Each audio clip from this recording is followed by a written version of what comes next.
Today we're going to discuss the question of polarity. Polarity.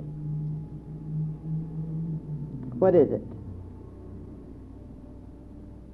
Well, when we try to analyze the ideas that involve polarity, we have to go back to the Kabbalah, because the Kabbalah is said to hold the whole secret of gender. What do we mean by the secret of gender? This is, of course, polarity. That is, the ability to know the opposites. And without the ability or the capacity to know the opposites, it's impossible to have self-consciousness at all. In other words, in order to know that I am I, self-consciously, we have to have something against which to compare the I. In other words, we have to have some idea of I am I as against something that is not I. And of course, here is where our problems have come in. Because the whole development of separatism, the whole emotional response to life that deals with separatism, is really that development of consciousness which has concentrated itself in order to become aware of its basic I am, or I amness, if that has more meaning to you, which cannot be known in detailed manner except that it has something to compare itself with. Now this, of course, I am familiar with, though until we have at least one experience in which we know the idea that is involved in what our Eastern brethren call nirvana, until we have at least one such experience of the ideas that involve nirvana or samadhi. These are the Eastern terms, though in Kabbalah we like to call it the limitless light, because it is more in harmony with the basic tenets of consciousness. In other words, those of us who have a certain stage of evolutionary development or awareness, we know that there's a limit to which our consciousness can go, and beyond that we find everything incomprehensible. Now everybody has a special limit, and the idea of the one, the Chesed, the I am, on the tree of life, that white circle, the beginning of the whirlings, this really isn't a static something for everyone, because we all have different levels at which we draw what Kabbalists call the three veils, which involve the idea of limitless light. And behind the three veils, you have the Ein Sof hour. The Ein Sof hour, which is the absolute, or that which is behind manifestation, the cosmic womb of life. And different human beings have different levels at which they can start thinking about that which we may call their own reality. So that what is comprehensible to those of us who have achieved one level of evolution is completely incomprehensible to others. And the three veils, therefore, are drawn at different points of evolution depending on what your level is, how far your consciousness can reach. Now, according to Kabbalah, then, the idea of cosmic consciousness, or samadhi, has a different degree of comprehensibility in accordance with our own evolutionary age, or the age of the soul. Now, in essence, the idea of evolution, though, must be thought of in this way, that the one self, the universal self, when it looks into itself, which is the idea of the beginning of the whirlings, or the concentration of its own essence, to bring about the evolution of points of self-consciousness.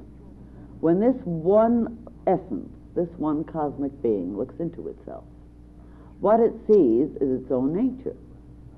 Now, its own nature it sees as being both projecting and formative, or masculine and feminine, or force and form, or outgoing and organizing. So that you might think of it in this way, that when the one universal being looks into itself, it maps out an area within itself which becomes a concentration. And this concentration then, this mapping out, is a realization of the nature of its own being. That is, deity sees the two sides of its own consciousness, the outgoing, projecting, in a sense, compulsive part of its consciousness, as well as the indrawing, the concentrating, the manufacturing of a type of organizational aspect of its own consciousness. Think of it in this way. The masculine power on the right-hand side of the tree, that is headed by Chokmah, the father, the masculine power. This is projective, compulsive, and this is the fourth type of energy that we call the masculine power, Ab, the father, Chokmah, wisdom. This projective aspect goes out in a straight line of light, or what we experience as light. However, this light can't go on in a straight line, because at the same time the nature of deity is self-concentration. Now, self-concentration sends out an idea, but every idea is involved in self, so it makes a circle. Then think of this straight line as trying to go out in a straight line, but not being able to, stopped, held, and therefore it starts curving, just like the magnet curves in its line of force. The iron filings have to, they find themselves drawn to the magnetic center. If you will think then of the cosmic power, or the cosmic projective consciousness, as reaching out for new evolutionary experience in which it creates centers of its own beingness, you can then see that the reaching out could be thought of as an attempt at a straight line, which is the masculine force. But at the same time, the feminine force comes into being, because it is both at the same time, and draws it into a circle.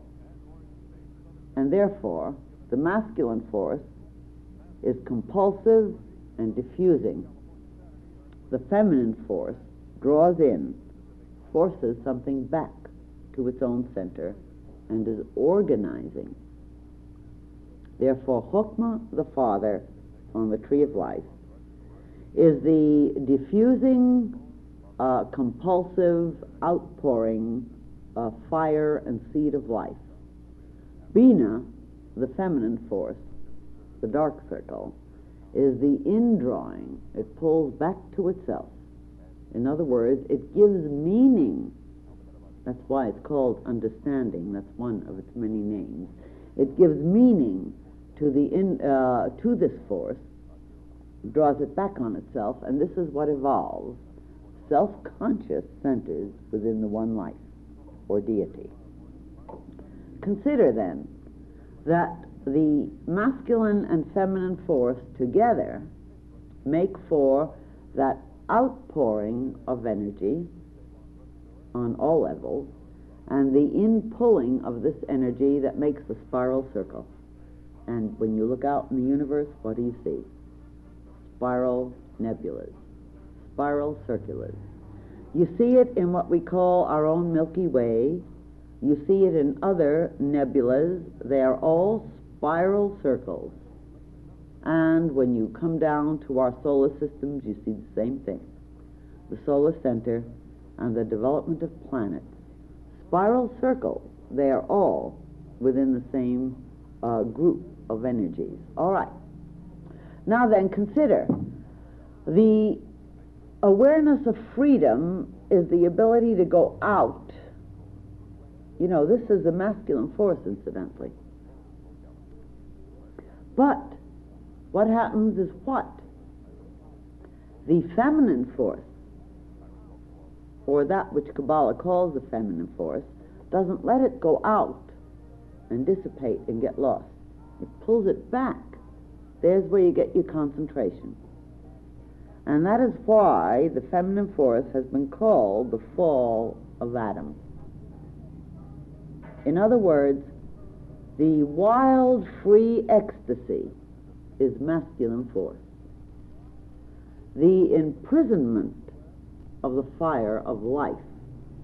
And isn't that what woman does when she takes the fire or seed of man and builds and grows within her womb an organized center of selfhood? Isn't that what feminine force does?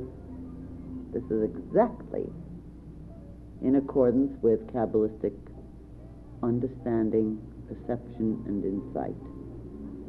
We have then the realization that the masculine force would go out and dissipate itself if it weren't taken in by the severity of the feminine force that holds and concentrates in order to bring about new centers, new awarenesses, understanding of evolution.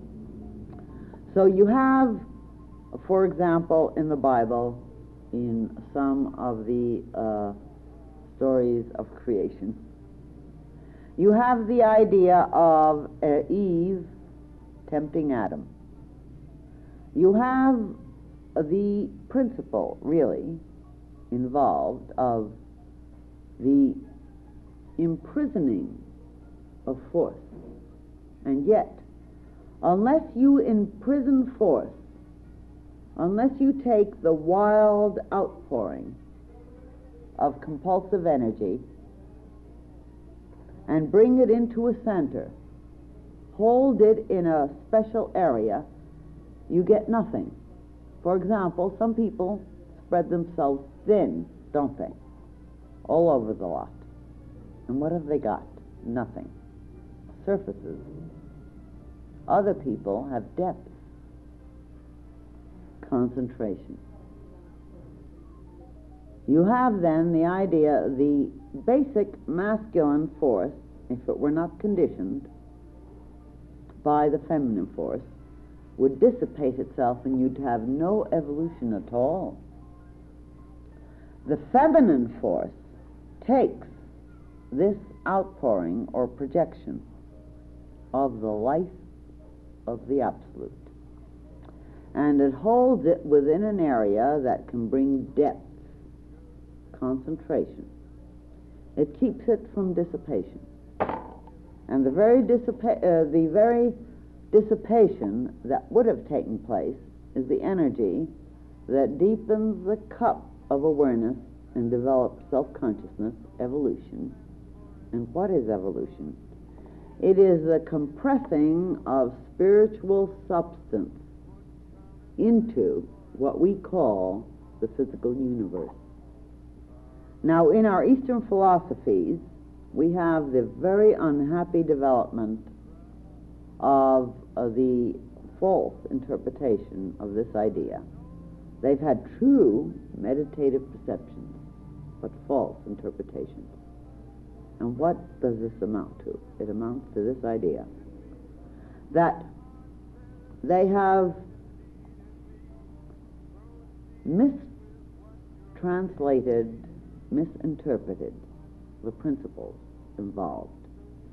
They have thought of imprisonment of consciousness as being something we must escape from.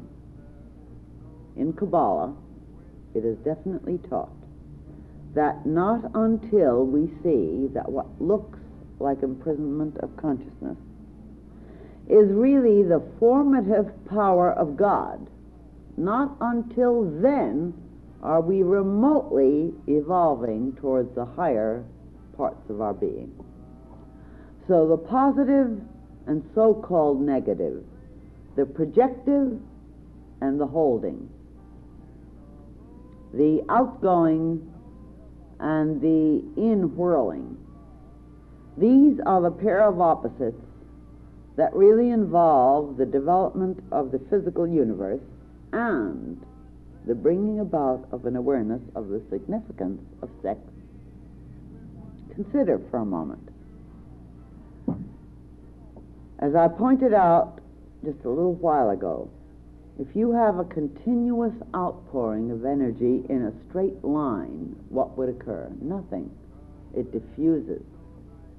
But because the feminine force forces it, gravitationally, incidentally, into a curve of lines, and modern science completely verifies this, you have this forcing back through the curve the actual concentration of the consciousness of God into a manifestation of its own selfhood, its own powers. Now then, when we take that through the different levels of evolution, what do we find? We find that the most primitive forms divide themselves as cell structures, the living life. They divide themselves into sister, and notice how scientists even call it sister cells. And they do not need an opposite force outside, or what they think is outside of themselves. But when we come to more evolved and more complex forms, you need the conscious cooperation between the projecting, outpouring masculine force and the intaking feminine force. Now this holds a secret of gender. Kabbalah is said to have the whole secret of gender. What is polarity? What is involved in masculine, feminine? What is involved in the pair of opposites? Mainly this. And I am happy to tell you that I am able to know it from direct experiences, more than one indeed, and I want you to share this with me. It is certainly possible to have the awareness of a cosmic level of our being. It is. Those of us who have a certain age of soul can do it. Although, incidentally, so can animals. But animals do it in one way, human beings in another. It is certainly possible to experience this level for those who have developed the capacity to tune in to that vibratory range. But, you know, just like, remember, you have to be tuned in by your telephone number to the vibratory range of another party. You have the same principle anywhere and everywhere, really. Think then that the ability to tune in to a vibratory range has to do with the opening up of the consciousness on certain levels without getting lost. In other words, your individuality has to be held tight. Now, when you hold your individuality, it's because you are working with the feminine principle of God. Curious as this may sound, because it is the formative, the holding in, the bringing to a center, the whirling inward, the concentration of the energy that is the masculine energy that brings about this ability to work with the forming and proving and therefore evolving aspects of consciousness. the masculine principle, as I pointed out before, is full of this ecstasy of just profuse giving. That's why you have untold numbers of sperm coming from the masculine in the act of sex. But in the feminine, what have you got? One little ovum manufactured from the ovaries that could be impregnated. And yet untold numbers of little creatures of light are fighting each other to get to that center, that is, that ovum, in order to impregnate it. You can see even in the physical aspect of reproduction, then, this extraordinary phenomenon of the diffuse giving of the masculine force and the concentrated receiving of the feminine, which brings about something specific, specialized, unique, formative, and therefore which is the principle of the manifestation aspect of Godhood. Now, unfortunately, our Eastern brethren think of the manifestation of Godhood as being illusion and delusion. But in Kabbalah, this is not permitted.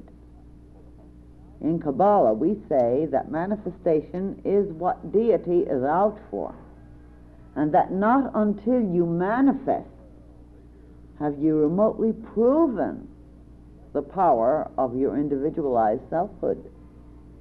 And certainly those of you, and I hope most of you, have experimented, who have followed the elementary metaphysics, have found that when you really are concentrated mentally and emotionally on a specific idea, it manifests. It certainly does. Of course, most often it's what we think or realize we didn't want after all, and we take the repercussions. But the point is, we start to see the extraordinary power of the ability to concentrate an idea, an image. And it gives understanding, of course, to Genesis in itself, which we'll talk about in other types of talks. Now then, what is the polarity of masculine, feminine? Let's examine this. What is involved then in the outgoing masculine force and the indrawing feminine force? Unfortunately, with all the misinterpretations, we have men, on the whole, except for the few glorious and adorable exceptions, screaming, at least since recorded history, about the terrible aspects of the female and the marvelous aspects of the male. On the other hand, we have the feminine interpretation of life, thinking of things in the opposite direction. And yet, what is it? When you look at the tree of life, you can see that the masculine pillar, headed by wisdom, is the color gray. And of course, those of us who have ambivalence will say, that's what the masculine force should be called, gray. Because not many people think gray is pretty. And women, on the whole, except for those few who've had deeper perceptions, think of the masculine force as being very gray indeed, and lacking in really the riches that would be thought of as the opposite of gray.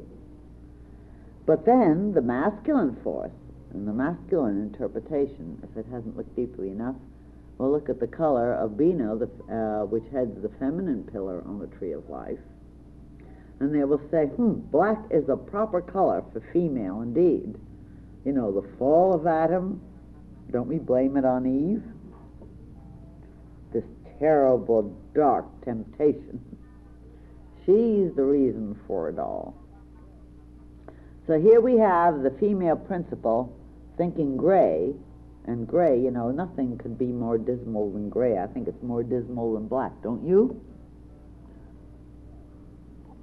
We have the female then thinking of gray as being tremendously dismal And we have the male thinking of black as being really completely incomprehensible and very often quite terrible, instead of enjoying the mystery, or mystery at least in terms of their own consciousness. Alluring, yes.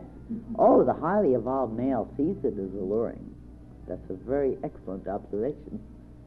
But how many masculine principles or feminine principles have we got who are able to see in the higher levels and interpret from the levels that are more in harmony with the cosmic understanding? This is very true. How it should be is one thing. How it is another. Every infant has to go through its immaturities and infantile reactions. And humanity, on the whole, is an infant. Let's face it. It is an infant. Therefore, you have these interpretations, so that the development of ambivalence, of course, is very much seen wherever we look, between the sexes. And yet the principle, as seen here and shown here by Kabbalah, is very other. As a matter of fact, no single man, as a human man, is even remotely capable of experiencing deity in the really deepest measure, except that a female, or more than one, helps him to see the principle of life as the female experiences it, and at least to whatever degree he is open to receiving it. No single man can remotely have an understanding of evolution, except a female helps him to see the riches of the emotional life. No male is even remotely able to experience a truly depth of personal love, except a female lures, entices, and helps him to experience it. On the other hand, no female is even remotely able to have the drive, the fire, except a male bestows it upon her. This is the beneficence, the charge, the drive, the life power in itself is a masculine force. The forming, the taking in of this drive, this power, this seed, this is the feminine force. And the feminine force takes the seed and builds it and grows it. But there is nothing to grow unless one is open to the masculine force. There is nothing to evolve except the male is open to becoming a participant with the feminine force. And yet, bear in mind that if we were to jump with our imagination to a level beyond manifestation, the masculine force is compulsively being driven in a straight line. It has to release itself and express its force. That's why you have the compulsive sex nature of the male, by the way. And this is something that's very difficult for women to understand. Understandably difficult. Because the feminine nature recognizes that no force has meaning unless it is concentrated, so it digs a little depth. You therefore have those who are promiscuous. They spread themselves thin all over the lot. And what do they accomplish? 100% nothing. And they dissipate the force of their own self-evolution, as well as dissipating the force that would evolve the planetary soul and the universe. Spreading themselves thin. Yeah, women will do the same thing. Don't forget, women may be positive on the plane of the psychic or astral emotional level, but they're very negative on the receptive physical level and negative on the mental receptive level, as they must be. To get power, remember, just like in the atom, you have the positive nucleus of the atom and the so-called negative electron.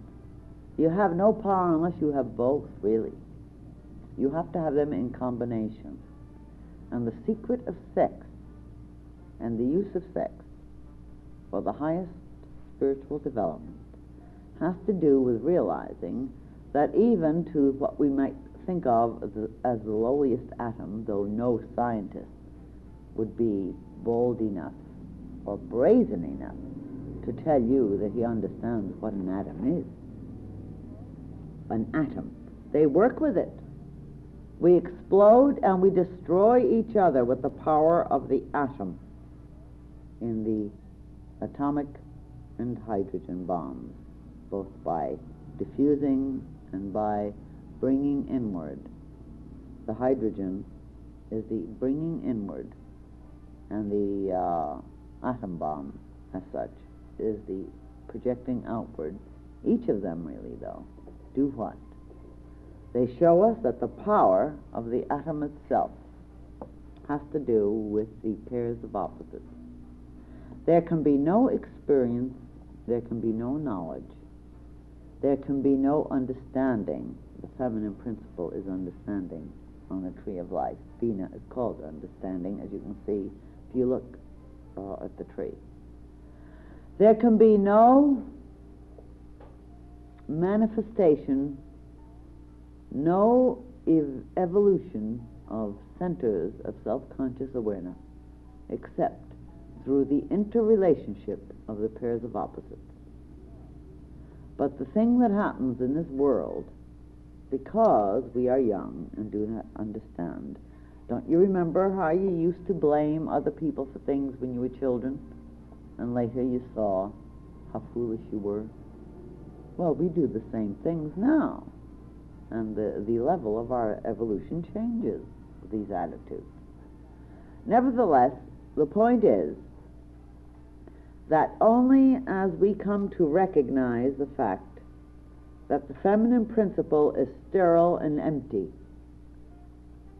unless the masculine principle fertilizes it, and only as the masculine principle realizes and comes to see that it is incapable of manifesting anything unless the feminine principle receive it and grow it and multiply it, as happens with the first fertilized seed in the womb of the mother of any living creature. It takes a single seed and it divides and multiplies and divides and multiplies in an organized manner. In the same way, only through the ability to see and accept these principles can we remotely come to the higher levels of perception. All mystics have described their cosmic consciousness experiences with what has often been called erotic expressions. Why? The horrible thing that has occurred in this world, really, is that because man, in the spiral circle of evolution, has become lower than the animals during the swing around in order to develop self-consciousness and the understanding of the powers of the concentrated part of the substance of God, which is the consciousness of God, man has become so divided, so separated away, just in the mind, not in reality, because no one can be in reality, but in the consciousness and interpretation of life, that man has come to see certain areas of life in a completely darkened, in a completely warped way. This happens to be the truth. So that the Master R has said not once, but I'd hate to tell you how many times, he has said that not until a human being can change his or her attitude towards the primary power of life, which on the physical plane expresses itself as a sexual attraction between the sexes and the reproductive powers that bring about the birth of new creatures, that not until man can see this principle the way it really exists can the powers be released to experience cosmic consciousness. Why? Well, think. Think for a moment. We think of cosmic consciousness as what? Conscious union with God and life. Would you disagree with that idea? What is union? What is union? Now, just you ask yourselves this question. Now then, have you got the unmitigated gall to think of union on one plane as being evil, and yet you say to yourself, I yearn to have union with God? Do you think you could remotely have real union with God if you think of union with one half of God, that is, the masculine half of God, or the expression of that union, that is, merging with your mate in the principle of unity and love? If you think of that as being an evil, as being against the cosmic idea or ideal, do you think that you are open to the higher levels of the same energy? Can't you see how nonsensical that would be? We have been very wrongly educated. We have been very wrongly conditioned. If we cannot revere the principle of unity in its principle, not in the way unevolved creatures express it, but as its principle, if we cannot revere this and see it as an expression of the unity with one part of God with another, how do we expect to experience the unity of God in other ways? Do we think by looking with sneers and leers upon one level that we are taking an energy and giving us or giving ourselves a spiritual capacity? We're doing the opposite. The very opposite. Not until we see in our own hearts that every single living creature, every single atom, every single manifestation that exists and is because union is taking place between two aspects of God. Not until we are open to seeing this, not until we can say, yes, wherever union is taking place, whether it is chemical or so-called chemical, which includes the mineral, or whether it is a part of separate aspects of so-called living life, or whether it is between two organized and complex patterns of living life, from the single cell to the human being, not until we can say that all union is the unity of God taking place, are we open to experiencing the cosmic oneness with the Most High. This is revering the principle of unity. Incidentally, only man takes this principle of unity and calls it filthy names. Animals are attracted one to the other automatically. They experience a type of cosmic ecstasy without realizing consciously what they're doing, and the result is the offspring of that level of deity, which is that creature. Now, if you think that it is unevolved to think of deity as being an aspect of all levels of life, then again, you're putting something outside of God, aren't you? And that is all wrong. So in Kabbalah, we have to come to see that everything that lives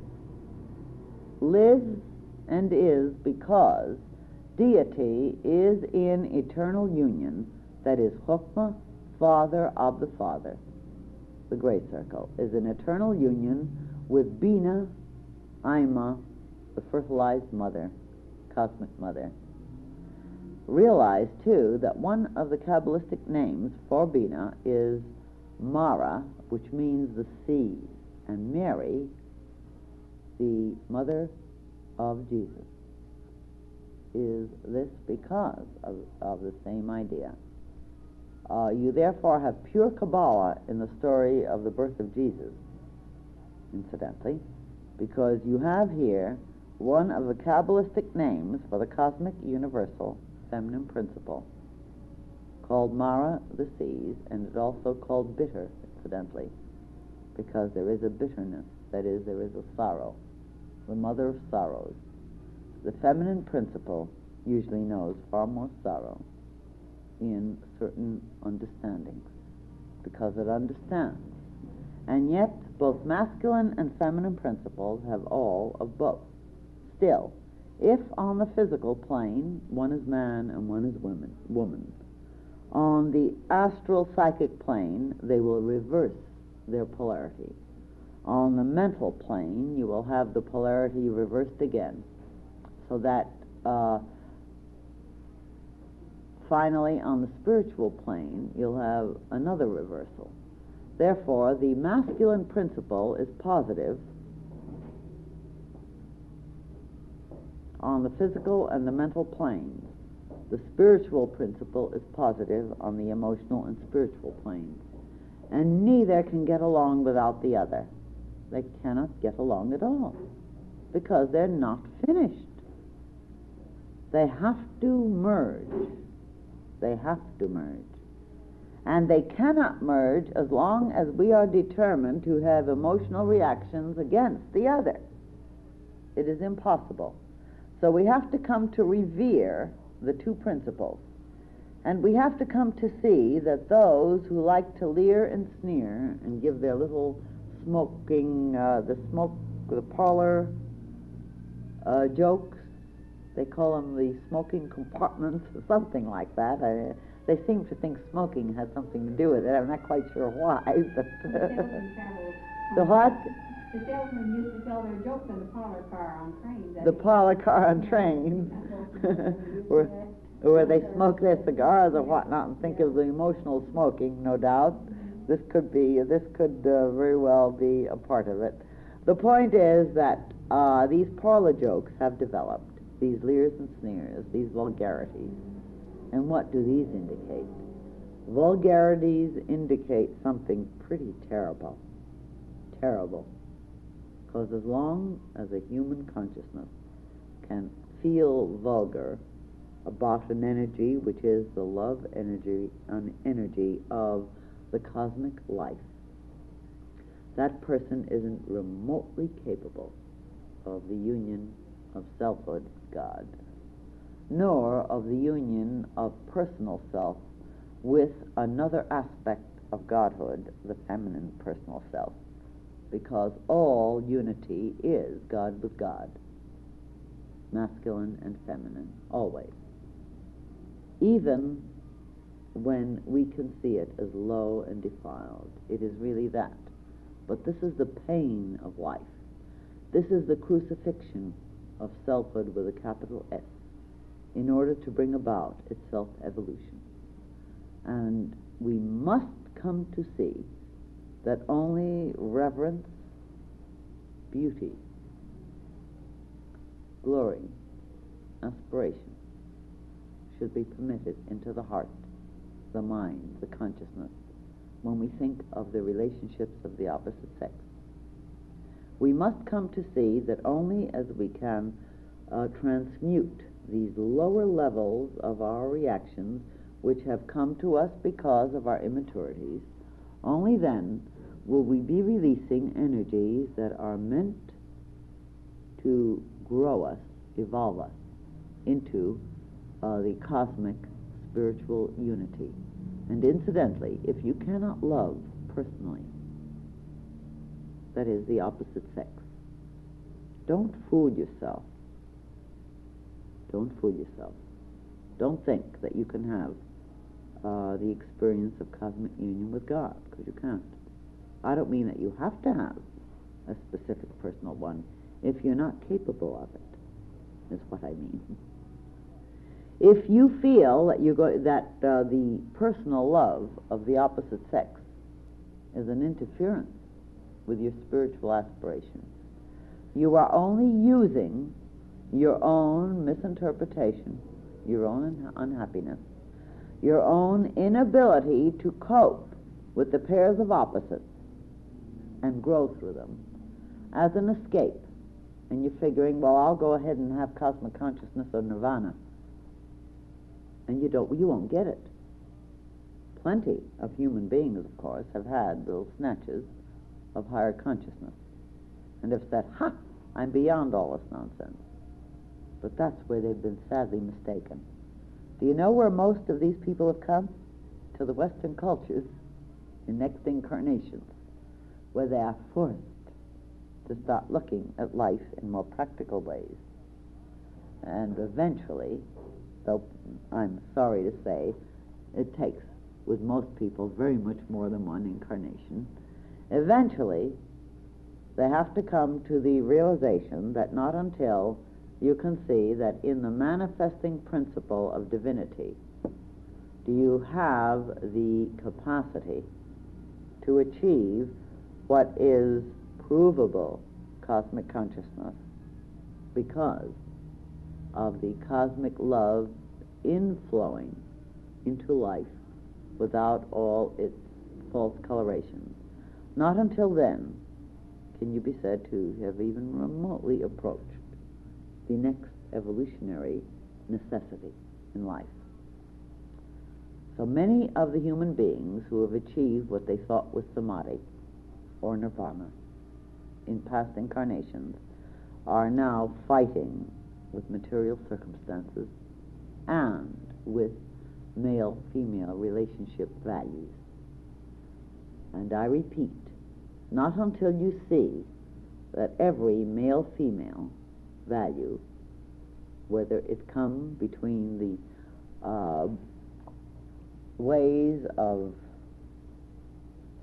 enchantments that we see in the various kingdoms.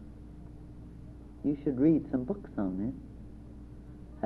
Have you ever watched little birds charming each other, both with song and plumage, and they show off their colors and their designs as well as the songs in order to enchant and bring the expression of this ecstasy that they are compulsively feeling and wanting?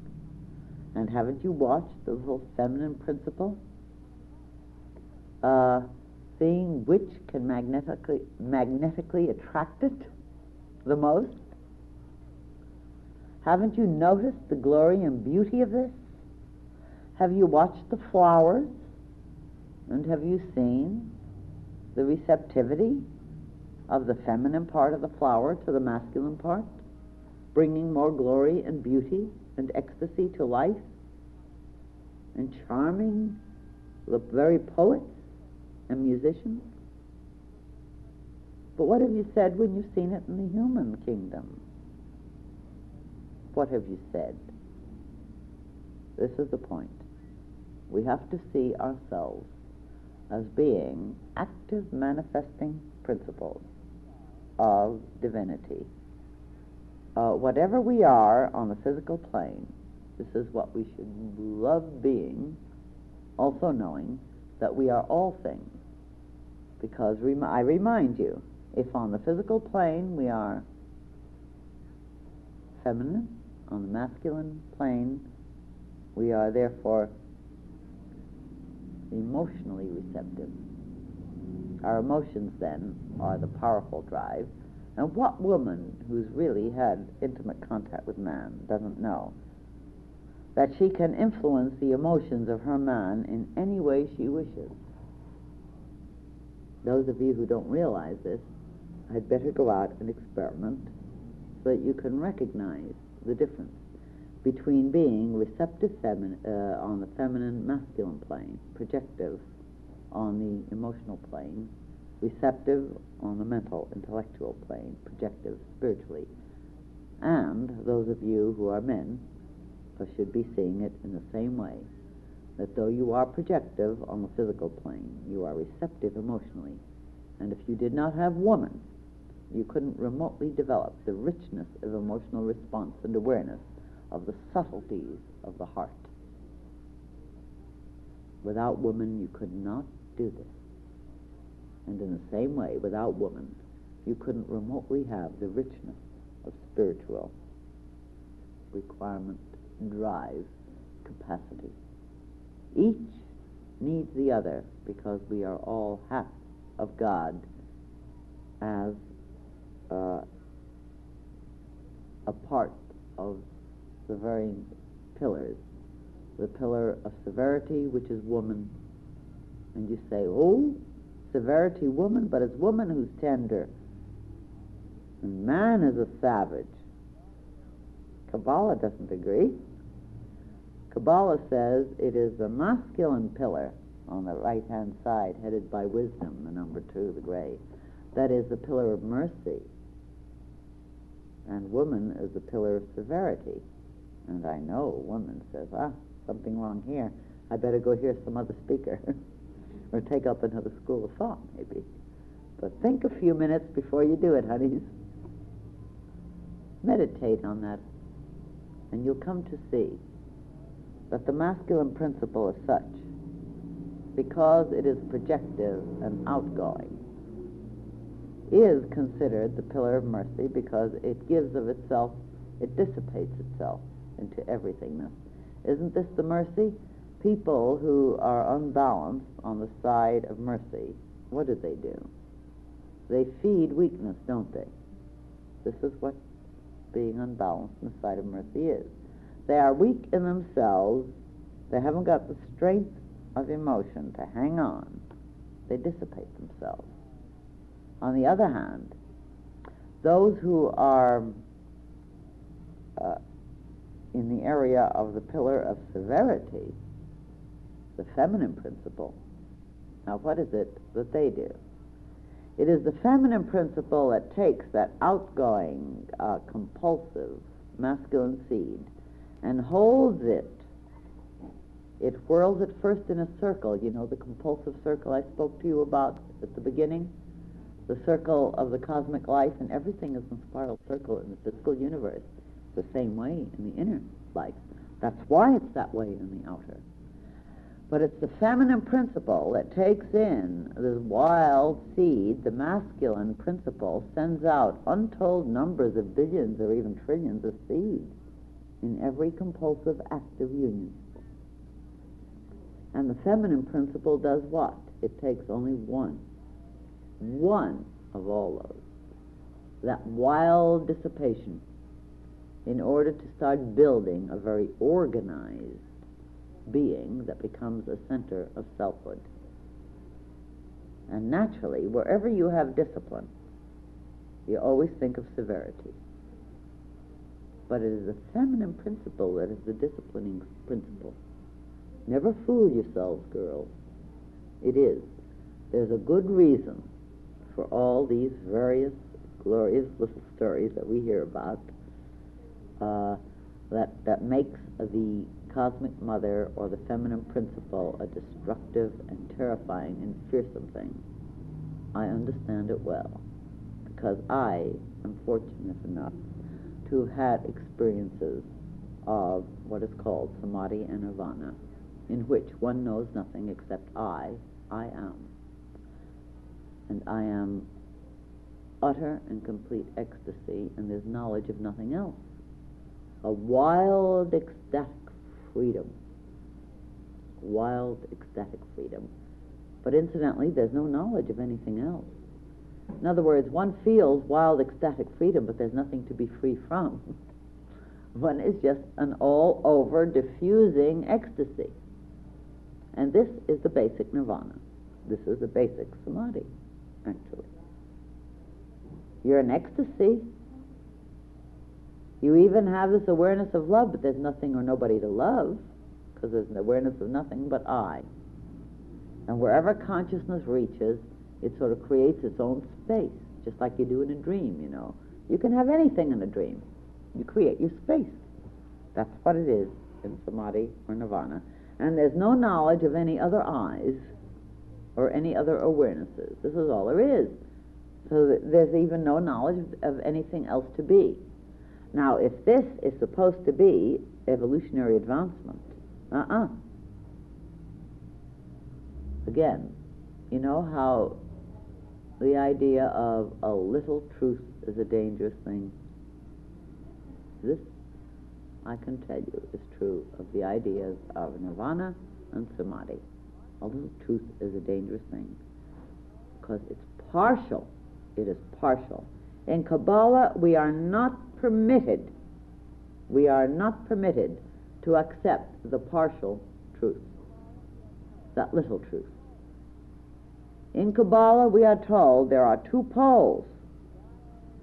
If a part of us is this wild, undifferentiated, free ecstasy, which I'll talk to you about more as we proceed with this course, there's another part of us which has concentrated itself down. It is not wild, and it is not free.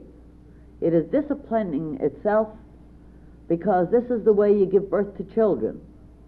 If you didn't take one seed into your womb, if you are a female principal, disciplining and holding a demarcation line, you could not give birth to that glorious, unique something, that complex amazement that we call our children and our children's children.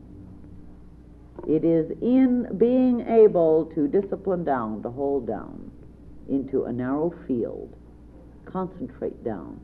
It is in this that you have individualization. Therefore, to become individualized and therefore to expand the universal consciousness, you have the feminine principle which does this. The masculine principle keeps pressing more and more force into it. It's like in Kether, more and more comes from the behind the veils until there's so much compression that the masculine force can't stand it. It must express out in all directions until it evolves a more disciplined way of expressing this. And then the feminine force doesn't let it go every way. It forces it into a circle. Your spiral nebulas, your planets around the central sun of a solar system, your electrons around the central nucleus of an atom, and us, each expressing these powers. Therefore, masculine, feminine, father, mother, outpouring, inholding. These are the two pairs of opposites which are absolute essentials for the evolution and development of children of God. Without it, you couldn't have it. And everything that lives is an expression of this, and this is what we are. And if we are going to react to these cheap, vulgar stories, these snickerings, these parlor jokes, when sex is spoken about, what we are doing is really putting filth in the temple of God. The energy that will bring us to the divine heights is the same energy that is going to bring us into self-fulfillment and into expressing the divine will. Knowing what unity of life is has to do with expressing it properly in our attitude towards the opposite sex. So let's stop hating men if we're women, and let's stop hating women if we're men.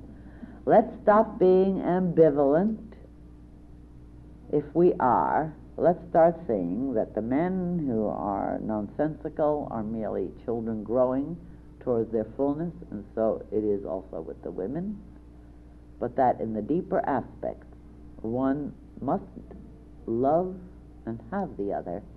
We cannot make it alone, my darlings. We are half of God, whether we're male or female at the moment.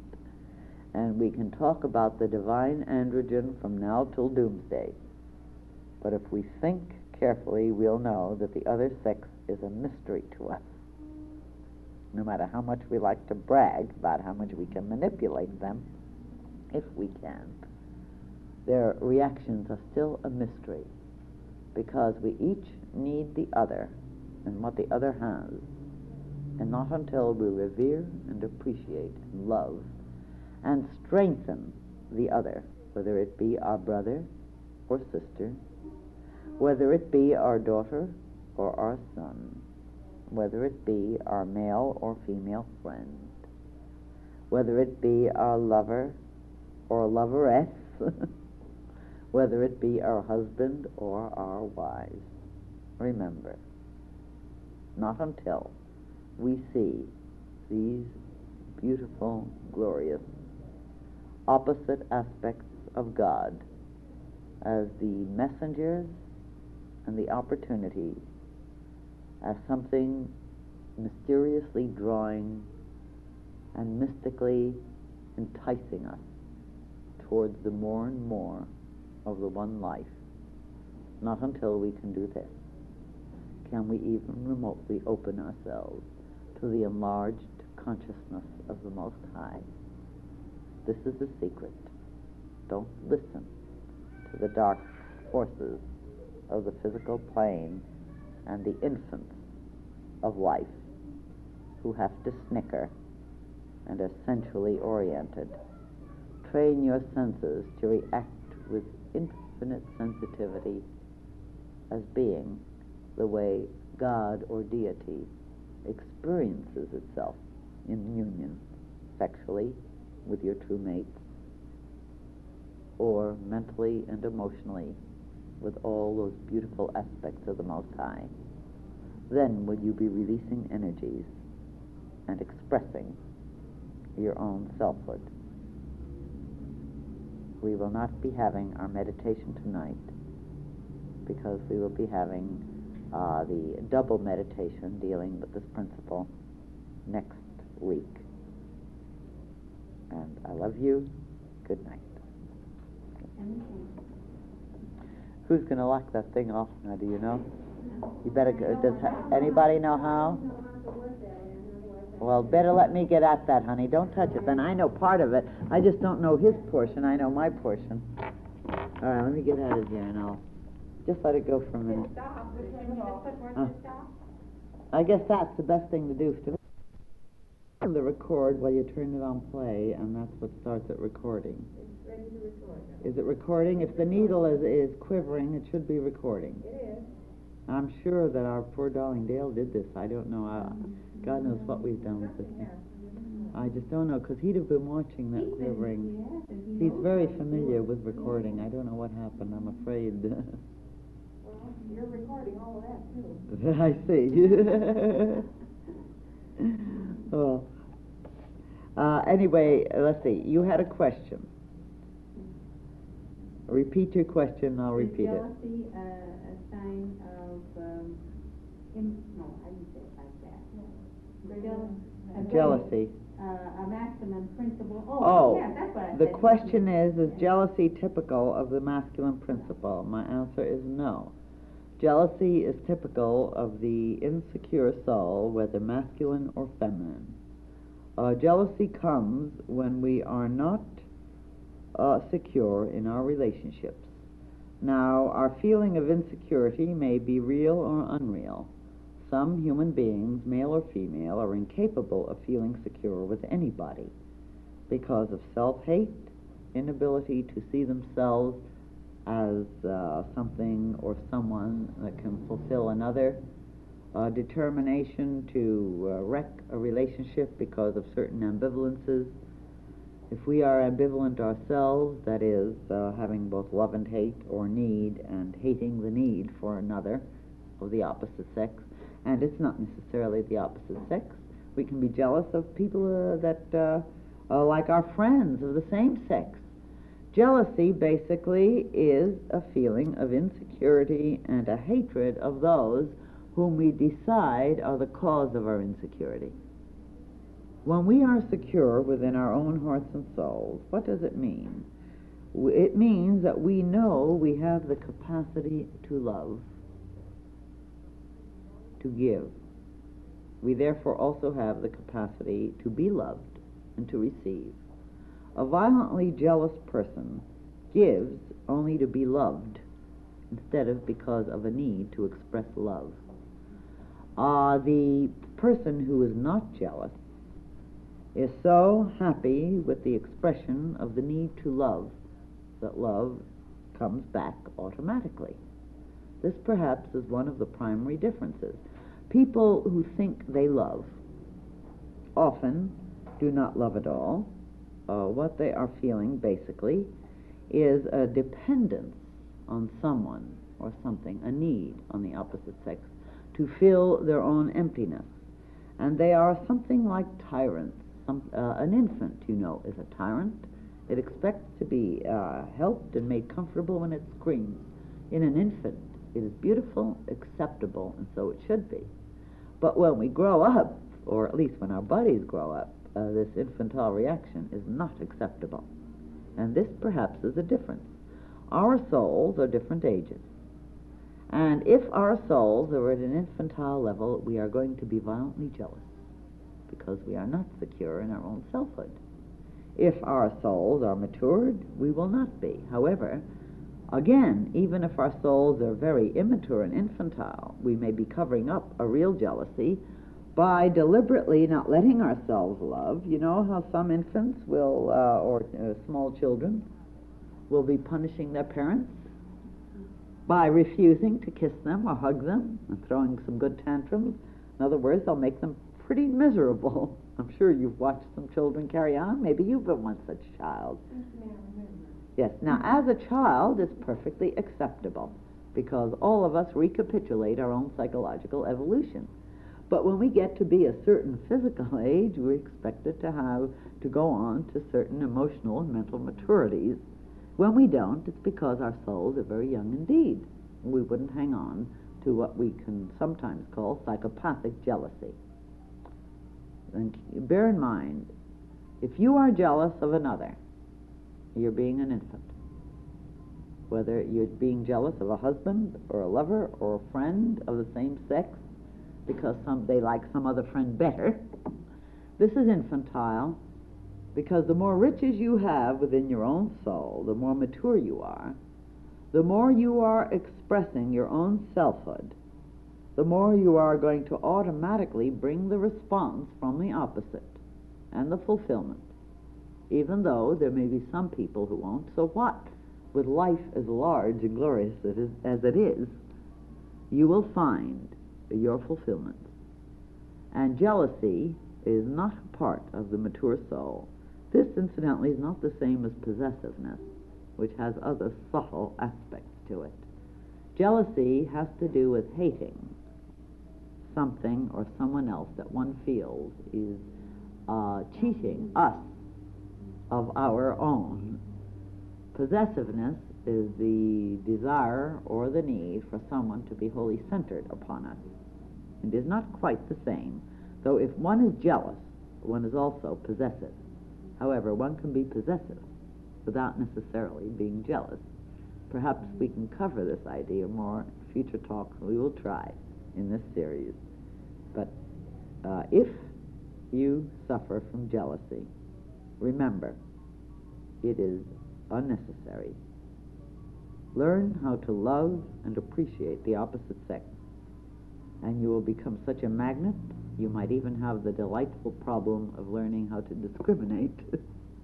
And perhaps this would be a very fine problem to replace the ones we have, which are separative. This one at least helps us to grow.